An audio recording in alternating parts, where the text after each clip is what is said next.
ফেসবুকে আমরা অনেক সময় ফেসবুক করতে গেলে আমাদের লাইভে জয়েন হতে হয়। আমি একটা লাইভে জয়েন হয়েছি, লাইভটা দেখে নেব আমি।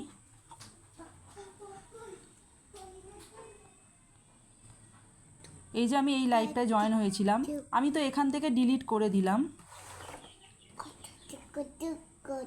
এইভাবে ক্লিক করে আমি ডিলিট করে দিলাম, আমার আর প্রোফাইলে দেখা যাচ্ছে না। কিন্তু এই জিনিসটাই একটা স্টোরেতে জমা হয়ে যায়, সেখান থেকে আমাদের ডিলিট করতে হয়। সেটা আমরা ডিলিটটা করব কিভাবে? এই যে দেখতে পাচ্ছ এখানে 3 ডট আছে, এই 3 ডটে আমি ক্লিক করলাম। অ্যাক্টিভিটি লগস আছে, এখানে আমি ক্লিক করলাম। এইখানে যে দেখো, এই যে এখানে আমাদের আসতে হবে।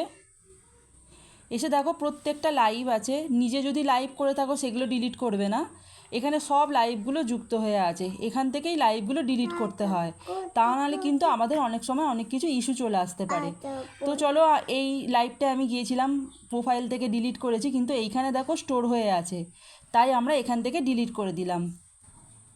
এইভাবে আমাদের প্রোফাইলটাকে পুরো ক্লিয়ার রাখতে হবে, তা নাহলে কিন্তু আমাদের অনেক সময় অনেক কিছু ইস্যু চলে আসতে পারে। এইভাবে আমি প্রত্যেকটা লাইভ ডিলিট করে দেব। আমার ভিডিওটা যদি তোমাদের কাছে ইনফরমেটিভ লাগে তাহলে অবশ্যই আমাকে ফলো করে আমার পাশে থাকো।